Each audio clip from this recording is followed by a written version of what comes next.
नमस्कार छात्रों, आप सभी का हार्दिक स्वागत है। तो आज इस वीडियो के माध्यम से हम देखेंगे हिंदी व्याकरण वाक्य के भेद। तो सबसे पहले वाक्य किसे कहते हैं, वाक्य की परिभाषा। तो शब्दों के ऐसे सार्थक समूह को वाक्य कहते हैं जिससे किसी विचार की पूर्णता प्रकट हो। इसके साथ साथ वाक्य की और एक परिभाषा है, वह अर्थपूर्ण शब्दों के समूह को भी वाक्य कहते हैं। जैसे कि उदाहरण के तौर पर हम देखेंगे, मैं पूरा वीडियो देखूंगा। मैं पूरा वीडियो देखूंगा। दूसरा वाक्य है, भारत एक महान देश है। और तीसरा वाक्य है, सदा सत्य बोलो। तो वाक्य के भेद, वाक्य के मुख्य दो भेद हैं। उसमें पहला भेद है रचना की दृष्टि से और दूसरा भेद है अर्थ की दृष्टि से। तो सबसे पहले हम देखेंगे रचना की दृष्टि से। तो रचना के दृष्टि से वाक्य के तीन भेद हैं। उसमें पहला भेद है सरल वाक्य, दूसरा है संयुक्त वाक्य और तीसरा है मिश्र वाक्य। तो यह उपभेद की हम विस्तार से जानकारी लेंगे। तो सबसे पहले सरल वाक्य। सरल वाक्य की परिभाषा है, जिस वाक्य में एक ही मुख्य क्रिया हो उसे सरल वाक्य कहते हैं। जैसे कि पहला उदाहरण हम देखेंगे, गिरिधर पुस्तक पढ़ता है। दूसरा उदाहरण है, मोहल्ले वाले अपनी फुर्सत से आते हैं। यह हो गया सरल वाक्य। इसके साथ साथ अब वाक्य का दूसरा भेद है संयुक्त वाक्य। तो संयुक्त वाक्य किसे कहते हैं, उसकी परिभाषा। संयुक्त वाक्य की परिभाषा है, संयुक्त वाक्य में दो या दो से अधिक सरल वाक्य समुच्चय बोधकों से जुड़े होते हैं। जैसे कि समुच्चय बोधक और, परंतु, तथा, या आदि ऐसे समुच्चय बोधक शब्दों से दो वाक्य जुड़े होते हैं, उसे संयुक्त वाक्य कहते हैं। उदाहरण के तौर पर देखेंगे, पहला उदाहरण, हम टैक्सी में बैठे और टैक्सी दौड़ गई। दूसरा उदाहरण है, मांडवी काफी बड़ी नदी है तथा वर्षभर पानी से भरी रहती है। अब इसके साथ साथ रचना की दृष्टि से वाक्य भेद का तीसरा भेद है मिश्र वाक्य। तो मिश्र वाक्य की परिभाषा, जिस वाक्य में एक प्रधान और शेष आश्रित उपवाक्य हो उसे मिश्र वाक्य कहते हैं। अब उदाहरण देखेंगे। जैसे पहला उदाहरण है, मैं सोचने लगा कि पर्यटन का अलग ही आनंद है। और दूसरा वाक्य है,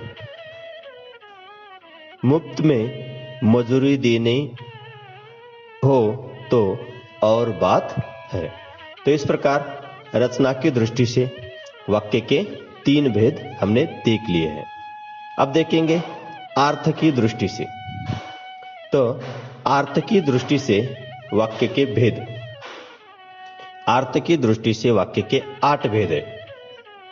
उसमें पहला भेद है विधानवाचक वाक्य, दूसरा है निषेधवाचक वाक्य, तीसरा है प्रश्नवाचक वाक्य, चौथा है आज्ञावाचक वाक्य, पांचवा है इच्छावाचक वाक्य, छठा है संदेहवाचक वाक्य, सातवां है संकेतवाचक वाक्य और आठवां जो भेद है वह है विस्मयादि बोधक वाक्य।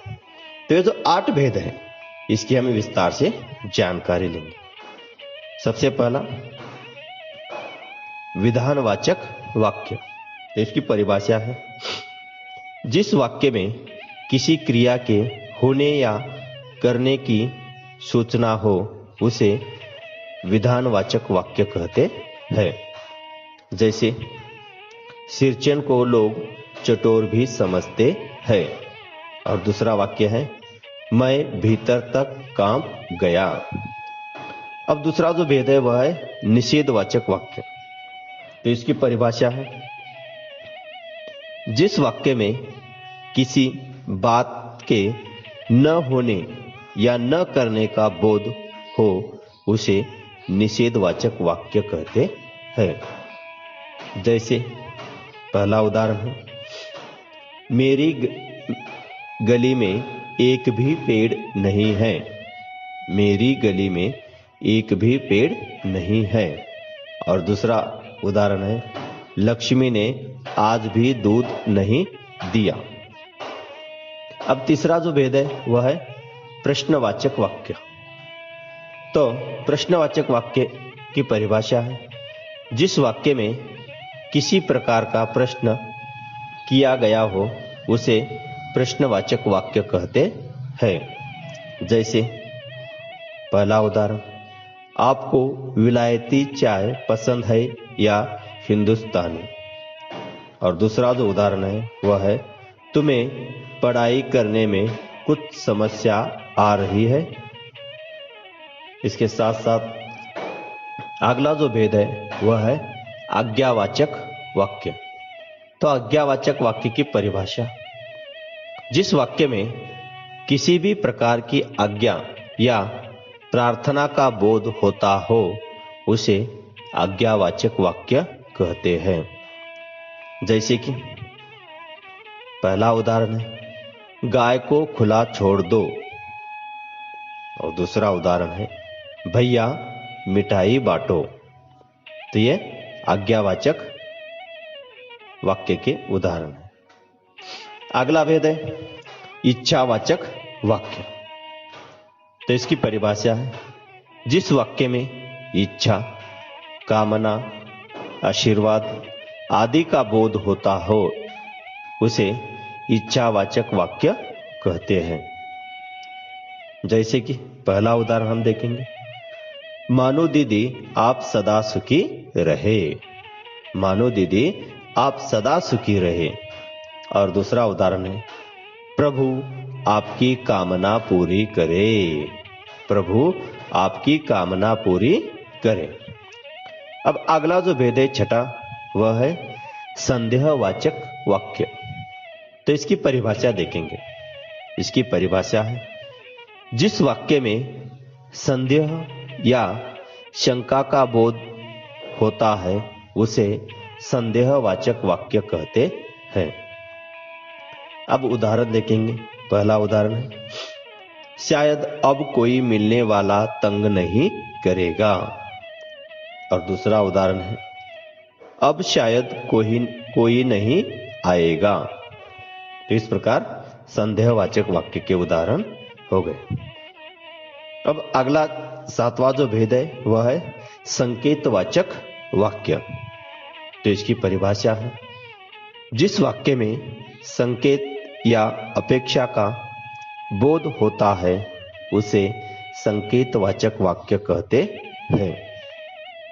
जैसे कि पहला उदाहरण है, अगर गाय दूध नहीं देगी तो इसका क्या करेंगे।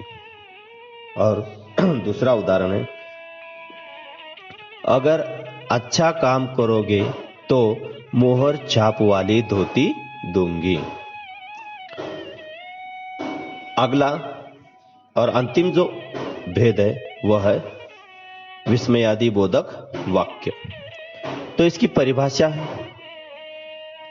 जिस वाक्य में हर्ष, शोक, विस्मय, आनंद, घृणा आदि का बोध होता है उसे विस्मयादि बोधक वाक्य कहते हैं। जैसे कि उदाहरण देखेंगे, वाह कितना सुंदर अक्षर है। और दूसरा उदाहरण है, बाप रे कितना बड़ा सांप। तो इस प्रकार हमने वाक्य भेद, उसमें रचना के आधार पर वाक्य के 3 भेद हमने देख लिए हैं। इसके साथ साथ अर्थ के आधार पर वाक्य के 8 भेद, इसकी विस्तार से जानकारी उदाहरण के साथ हमने देख लिए हैं। धन्यवाद।